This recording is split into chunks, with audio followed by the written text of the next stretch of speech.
É sobre essa trajetória ascendente do Ibovespa, junto com a queda do dólar, que a gente vai conversar agora com Gustavo Cruz, estrategista-chefe da RB Investimentos. Muito bom dia para você, Gustavo. Que bom ter você aqui no Morning Call cedinho. Pode vir mais vezes, tá? Pode acordar mais cedo, mais vezes. A gente gosta sempre de você por aqui de manhã cedo. Bom Hum, dia. Bom dia. Sempre que quiserem aí, muito prazer em Te tirar participar. da cama logo Bom dia para cedo, você né? e Tá toda a bom. equipe. Imagina, o horário é esse mesmo. É, quem está no mercado é isso mesmo, Gustavo. Quero aproveitar justamente, né, que você tem você acompanha muito de perto toda essa movimentação do mercado diariamente, para entender um pouco sobre essa trajetória do Ibovespa. Dá para atrelar unicamente realmente a essa expectativa de corte de juros do Federal Reserve? É isso que está sendo grande, apenas o catalisador, né, dessa alta do Ibovespa por causa dessa questão de fluxo, né? Até que ponto você atribui essa alta do Ibovespa apenas a essa expectativa de cortes do Federal Reserve amanhã?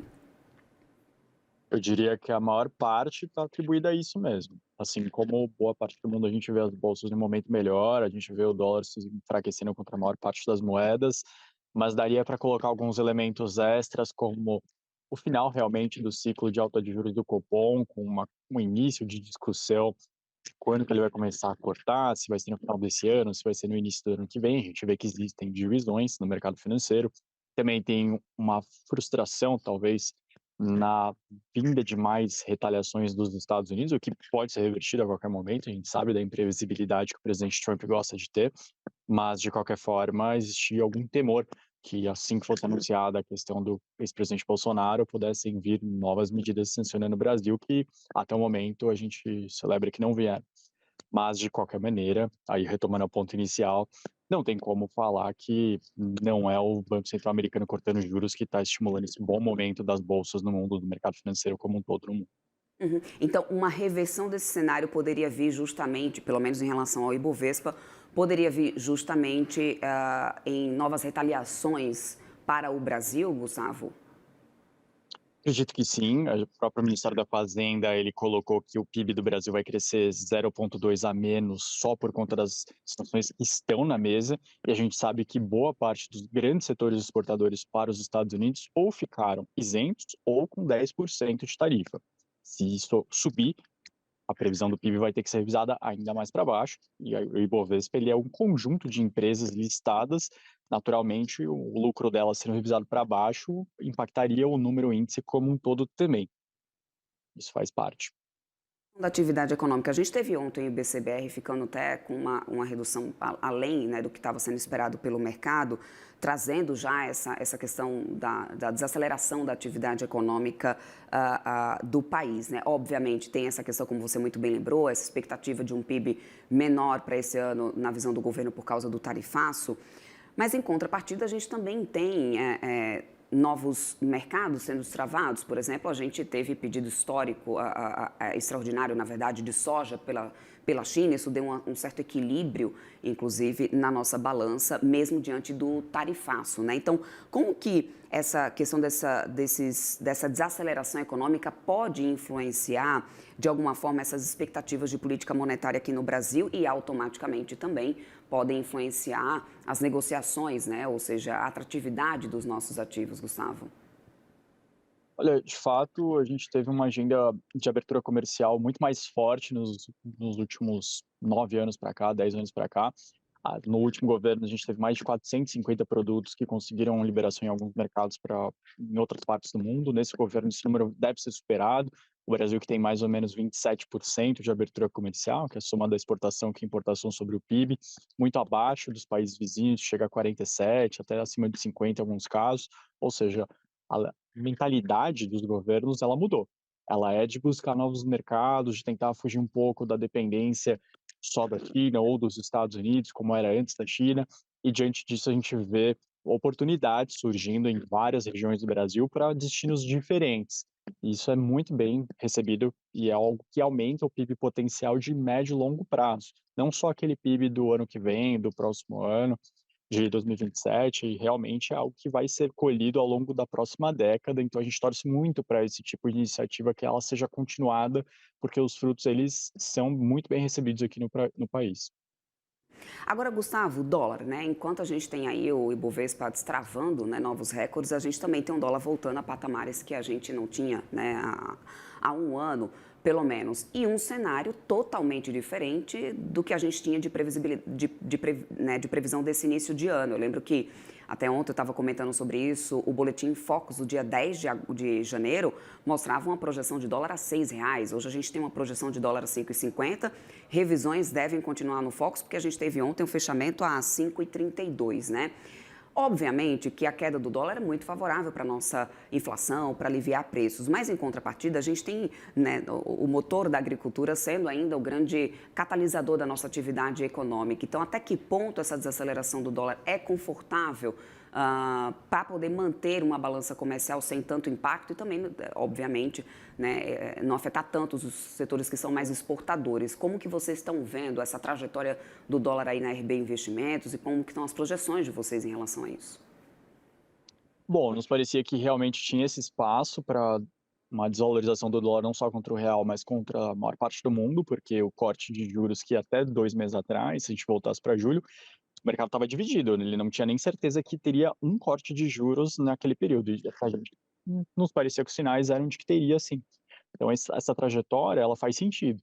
A dúvida que talvez faça algum impacto na semana, é que ela saiu de dúvida se teria um para uma parcela do mercado ficar eufórica acreditando que a gente vai ter 3, ou seja, amanhã e em todas as 2 reuniões que ainda faltam em 2025.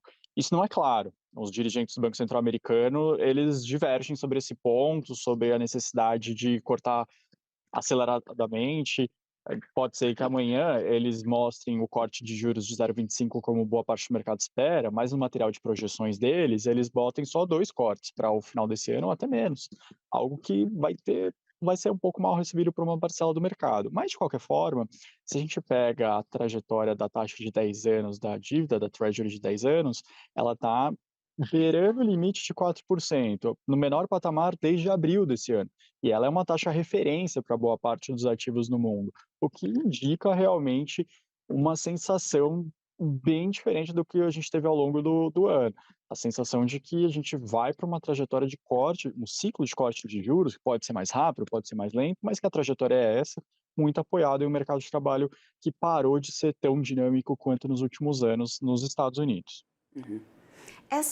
A gente acompanha uma desvalorização também do dólar, obviamente, a nível global, né, Gustavo? Eu estou até acompanhando aqui nessa manhã o DXY, que hoje, né, mais um dia de queda, chegou até a furar os 97 pontos agora aqui, indo para o 96,99. Mas se a gente der uma olhada no gráfico, por exemplo, de março de 2025 em diante, a gente tinha março de 2025, a gente passava dos 107 pontos, né, no dólar, e a gente tem agora na marca dos 97, ou seja, é um movimento de desvalorização claro e que coincide, né, justamente quando a gente vem com essa questão do tarifaço, né, com essa política econômica de Donald Trump. Até que ponto essa desvalorização tem sido também destravada, para além da questão de política monetária, por essa questão do tarifaço, né? Pensando nisso e pensando que ainda não há uma resolutividade desse cenário, a gente deve continuar acompanhando essa desvalorização do dólar a nível global? É verdade, porque eles vão cortar a taxa de juros mesmo com uma inflação em uma aceleração, algo que não é usual. O usual realmente é um corte de juros quando eles entendem que o problema foi resolvido e o sinal é positivo para frente. Agora não. Agora o mercado de trabalho dá sinais de desaceleração, o PIB dá sinais de desaceleração. Bom lembrar que eles também vão fazer as revisões de taxa de desemprego e PIB hoje, amanhã, quando eles mostrarem esse material de projeções, e provavelmente vão ser piores para esse ano e para os próximos. A gente tem, depois de 15 anos, um período no qual a gente olha para o próximo ano e só os Estados Unidos têm uma desaceleração mais intensa pela frente. O resto do mundo não vive nesse ritmo, algo que anteriormente era o oposto, era os Estados Unidos crescendo mais do que a Europa, do que uma parcela mais desenvolvida na Ásia. Então, diante disso, a economia mais fraca dos Estados Unidos ajuda a explicar o porquê a sua moeda está sendo enxergada como um pouco mais fraca, ela valendo menos do que outras regiões do mundo. Isso sim é um ponto para explicar esse momento atual de dólar mais fraco. Uhum. E aí a pergunta que não quer calar, eu acho que é a de US$ 1 milhão, né, Gustavo? Quais riscos, né, que devem ser observados nessa tendência de valorização do Ibovespa e desvalorização do dólar, né? Ou seja, é sustentável esse movimento que a gente está acompanhando aqui no Brasil? Temos espaços para poder sustentar essa trajetória? Ou o nosso risco também doméstico coloca mais fragilidade nessa trajetória que a gente acompanha agora? Eu acho que a trajetória em si parece que é essa mesma, até porque ela vem muito de fora do que por pontos internos, prevalecendo sobre Uhum, talvez uma instabilidade interna. uhum, Se a gente for falar que o Brasil vai ter o melhor desempenho da bolsa e a maior queda de juros, maior valorização do dólar, já não faz tanto sentido, porque esse fator interno ele joga muito contra. A gente está vendo as agências de rating batendo muito nessa tecla e falando que não enxergam um pouco de melhora tanto nesse ano quanto no próximo. Mas voltando ao grande catalisador, a gente tem nos Estados Unidos uma situação que para o brasileiro parece muito estranha, mas a renda fixa por lá, ela não é a maior parte da recomendação para um investidor na carteira de alocação. Ela bate seus 18, 26% e deve ser reduzida agora que a taxa de juros vai começar a cair mais. Enquanto aqui no Brasil, o investidor brasileiro ele chega a 60%, 70% de investimento só em renda fixa. Então, esse percentual sendo reduzido em renda fixa por conta de uma remuneração menor, ele vai para algum outro bolso, que uma parte vai para a bolsa americana e uma parte vai para o resto do mundo em renda variável. E aí vão perguntar: "Ah, mas o Brasil não está no melhor dos mundos". É verdade, mas esse bolso ele vai ser preenchido também por o Brasil fazer parte de alguns índices de mercado emergentes, por ter uma liquidez um pouco maior. O Brasil, afinal, é uma das maiores populações do mundo. Então, diante disso, a trajetória é essa mesmo. uhum.